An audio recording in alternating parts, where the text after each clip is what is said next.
ଆପଣଙ୍କର ଯଦି ମିଥୁନ ରାଶି ହୋଇଥାଏ ତେବେ ଏହି ଭିଡ଼ିଓଟିକୁ ଶେଷ ପର୍ଯ୍ୟନ୍ତ ନିଶ୍ଚୟ ଦେଖନ୍ତୁ, କାରଣ ମିଥୁନ ରାଶିଙ୍କ ବ୍ୟକ୍ତିବିଶେଷଙ୍କର ଜୀବନରେ ଏହି ପବିତ୍ର ଅକ୍ଟୋବର ମାସରେ ଆସୁଥିବା ଦୀପାବଳି ଠାରୁ ଆପଣଙ୍କର ଜୀବନଟି ବହୁତ ଭାବରେ ପରିବର୍ତ୍ତନ ହେବ ଏବଂ ଆପଣଙ୍କ ଜୀବନରେ ବହୁତ ବାଧାବିଘ୍ନ ଆସୁଥିଲା ତାହା ମଧ୍ୟ ଦୂରେଇ ଯିବ।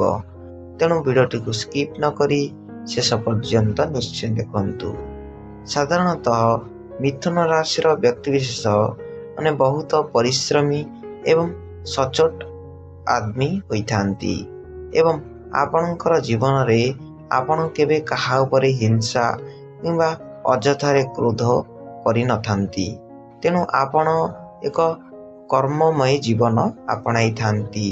ତେଣୁ ଆପଣଙ୍କର ଆରାଧ୍ୟ ଏହି ଦୀପାବଳି ମାସରେ କର୍ମଫଳଦାତା ଶନିଦେବ ହେବାକୁ ଯାଉଛନ୍ତି।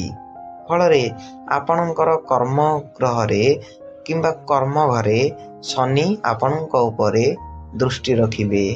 ତେଣୁ ଆପଣ ଯେପରି ଭାବରେ ଭଲ କର୍ମ କରିଚାଲିବେ, ଯେମିତିକା ପରିଶ୍ରମ କରିବେ, ଯଦି ଆପଣ ଷ୍ଟୁଡେଣ୍ଟ ହୋଇଥାନ୍ତୁ ନା କାହିଁକି, ଆପଣ ଯଦି ପାଠ ଉପରେ ପଢ଼ିବା ପାଇଁ ପରିଶ୍ରମ କରିବେ, ଯଦି ଆପଣ ଏକ ବିଜନେସ୍ ମ୍ୟାନ୍ ହୋଇଥାନ୍ତି ତେବେ ଆପଣଙ୍କର ବିଜନେସ୍ କ୍ଷେତ୍ରରେ ଯଦି ପରିଶ୍ରମ କରିବେ ତେବେ ଆପଣଙ୍କୁ ସବୁ କ୍ଷେତ୍ରରେ ଉନ୍ନତି ମିଳିବ। ଯେକୌଣସି କ୍ଷେତ୍ରରେ ଆପଣ ଏହି ଦୀପାବଳି ଠାରୁ ଆପଣମାନେ ଯେକୌଣସି କ୍ଷେତ୍ରରେ ପରିଶ୍ରମ କରିବେ ଏବଂ କର୍ମ କରିବେ ଆପଣଙ୍କୁ ଉଚିତ ଭାବରେ ଫଳପ୍ରାପ୍ତ ହେବ। ଏବେ ଦେଖିବା ଆପଣଙ୍କର ସ୍ୱାସ୍ଥ୍ୟ ଭାଗ। ଆପଣଙ୍କର ସ୍ୱାସ୍ଥ୍ୟ ଭାଗ ଦ୍ୱାଦଶ ଘରେ ସୂର୍ଯ୍ୟ ଗୋଚର କରିଛନ୍ତି। ସୂର୍ଯ୍ୟ ଆପଣଙ୍କର ଦ୍ୱାଦଶ ଘରେ ଥିବାରୁ କିଛି ତ ଆପଣଙ୍କୁ ସ୍ୱାସ୍ଥ୍ୟର ସମସ୍ୟା ଦେଖିବାକୁ ମିଳିବ, ଯେମିତିକି ଆପଣଙ୍କୁ ଚର୍ମଜନିତ ରୋଗ, ଯାଦୁ କିମ୍ବା କାଛୁ ପରି ହୋଇପାରେ କିମ୍ବା ଆପଣଙ୍କର ହାତ ପାଣି ଖାଇଯାଇପାରେ। ଆପଣଙ୍କୁ ପେଟ ଜନିତ ସମସ୍ୟା ବହୁତ ମାତ୍ରାରେ ରହିବ, କିନ୍ତୁ ଏହି ଦୀପାବଳି ଠାରୁ ଆପଣଙ୍କର ଆଣ୍ଠୁ ଗଣ୍ଠି ବାତ ତାହା ଦୂରେଇ ଯିବ।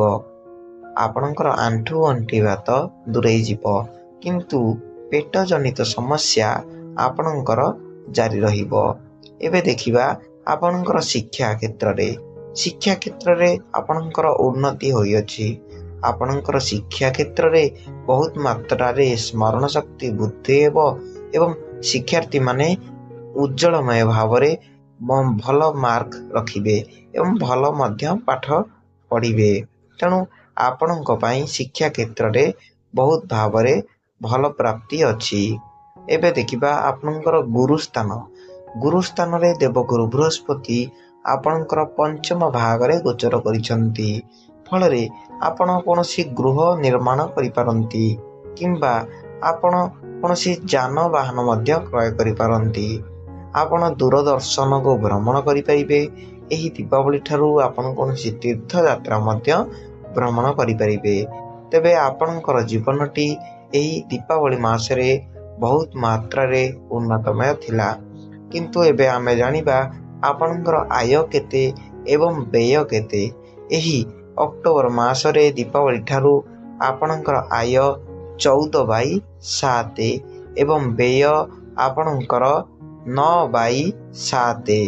ଆପଣଙ୍କର ଆୟ ଅଧିକ 14 ଗୁଣ ଏବଂ ସ୍ଥିତି ଆପଣଙ୍କର 7, ବ୍ୟୟ ଆପଣଙ୍କର 9, ସ୍ଥିତି ହେଉଛି ଆୟ ବ୍ୟୟ ଆପଣଙ୍କର 9 ଏବଂ ସ୍ଥିତି ହେଉଛି 2। ତେଣୁ ଆପଣଙ୍କର ଜୀବନରେ ବହୁତ ମାତ୍ରାରେ ବ୍ୟୟ ହେବାକୁ ଯାଉଅଛି। ତେଣୁ ଆପଣ ସାବଧାନ ଭାବରେ ରହିବେ। ଆପଣଙ୍କର ଯଦି ମିଥୁନ ରାଶି ହୋଇଥାଏ ଏବଂ ଆପଣଙ୍କ ଈଶ୍ୱରଙ୍କୁ ସଚ୍ଚା ହୃଦୟରେ ବିଶ୍ୱାସ କରୁଥାନ୍ତି ତେବେ ଏହି ଭିଡ଼ିଓଟିକୁ ଲାଇକ୍ ଆଣ୍ଡ ସବସ୍କ୍ରାଇବ୍ କରିବାକୁ ଭୁଲିବେ ନାହିଁ। ଏବଂ ମନେ ରଖନ୍ତୁ ଆପଣଙ୍କର ଆରାଧ୍ୟ ଶନିଦେବ। ତେଣୁକରି ଆପଣ ପ୍ରତ୍ୟେକ ଦିନ ସ୍ନାନ କରିବା ସାରିବା ପରେ ଓମ୍ ଶନିଶ୍ଚରାୟ ନମଃ, ଓମ୍ ଶନିଶ୍ଚରାୟ ନମଃ କହି ବଟବୃକ୍ଷ ତଳେ ଜଳ ଅର୍ପଣ କରନ୍ତୁ। ଦେଖିବେ ଆପଣଙ୍କର ମଙ୍ଗଳ ହେବ। ରହୁଛୁ, ଧନ୍ୟବାଦ।